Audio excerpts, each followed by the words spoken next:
रसूलुल्लाह सल्लल्लाहु अलैहि वआलिहि वसल्लम ने इरशाद फरमाया, जो शख्स रमज़ान मुबारक में किसी रोज़ादार का रोज़ा इफ़्तार कराता है, उस शख्स को अल्लाह ताला दोज़ख के अज़ाब से महफूज रखेगा और उसकी बख्शिश फरमाएगा। अलावा अज़ीं उस शख्स को रोज़ादार ने जो रोज़ा रखा तो उसके सवाब में शरीक करेगा, यानी उसी तरह उसको भी सवाब मिलेगा। रोज़ेदारों को इफ़्तार कराना या रमज़ान मुबारक में लोगों को खाना खिलाना, यानी फ़र्ज़ के अलावा जो इबादात हैं, नफली इबादात हैं, उनमें इजाफ़ा करना, उनमें आगे बढ़ना, ये एक अम्र खैर है। इसकी अहादीस में बहुत फ़जीलत आई है। लेकिन ख़याल रहे कि जो लोग इफ़्तार के लिए आते हैं, एक तो उनकी तरबियत बहुत ज़रूरी है। गुज़श्ता दिनों एक वीडियो नज़र से गुज़री और इस बात का शदीद दुख हुआ कि इफ़्तार के लिए जो लोग एहतमाम करते हैं या बाज़ जगहों पर सरकारी सतह पर एहतमाम होता है, बाज़ सियासी या मज़हबी जमातें या लोग अपने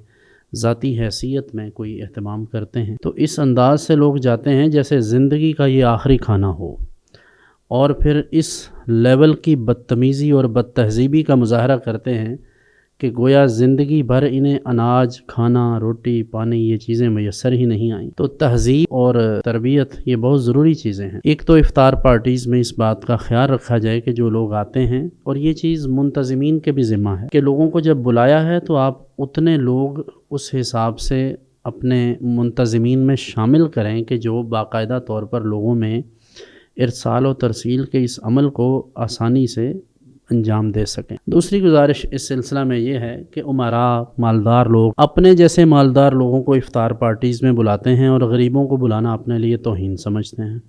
अगर वो ये समझते हैं कि वो सवाब का काम कर रहे हैं, तो ये बहरहाल उस लेवल का सवाब नहीं है जिसकी हदीस में फ़जीलत आई है। हदीस में फ़जीलत उन लोगों के लिए है जो ज़रूरतमंद हैं, जो हाजतमंद हैं। अब ये हाजतमंद सारे जो आपने इकट्ठे किए हैं, ये तो करोड़पति, अरबपति लोग हैं, बिलियनर हैं, और कई लोग जो हैं वो तो इन चीज़ों से वैसे ही मुस्तगनी हैं, वो तो रोज़ा रखते ही नहीं। इसलिए रोज़ादार को रोज़ा इफ़्तार कराने की फ़जीलत है। बेरोज़ों को इकट्ठा करके, बदतमीज़ और बदतहज़ीब लोंडों को इकट्ठा करके, जो सारा दिन शुगल मेला करते हैं, आवारा फिरते हैं, गलियों बाज़ारों में, चौकों में खड़े होकर रमज़ानुल मुबारक की जो तक़दीस है उसको भी पामाल करते हैं और शरीयत की धज्जियाँ उड़ाते हैं, उन्हें इफ़्तार कराने का क्या सवाब हो सकता है। तो इफ़्तार पार्टीज़ ज़रूर करें, लेकिन गुरबा के लिए एहतमाम करें। हाँ, अपने दोस्तों के लिए भी करें, उन्हें भी बुलाएं, उन्हें भी खिलाएं, लेकिन ज़्यादा तवज्जो उन लोगों की तरफ होनी चाहिए जो मुस्तहिक़ीन हैं, और जिन्हें बुलाया जाए फिर उनकी तज़लील ना की जाए। और वहाँ लंगर की जो बेतौक़ीरी की जाती है, खाने की, रिज़्क़ की जो बेक़दरी की जाती है, ये भी एक अलग बाब है। कुरान हकीम ने कहा है ना कि इन्नहु लिहुब्बिल खैरि लशदीद, तो ये माल की और दौलत की और चीज़ों की तलब तो इंसान में हमा वक्त रहती है, तो वहाँ एक हिस्सा उन्हें लग रहा होता है कि ये मेरे हिस्से में एक समोसा आया है, ये एक रोटी आई है, या एक जूस आया है, तो मैं दूसरे को भी काबू कर लूँ। पहले तो इस चक्कर में होते हैं और बाद में इतना हाथ में आ जाता है कि वो सारा ज़ाया होता है। कभी रास्तों में गिर रहा होता है, कभी वो लोगों ने दस्तरखानों पर गिरा दिया है, कोई किसी ने छीन लिया है।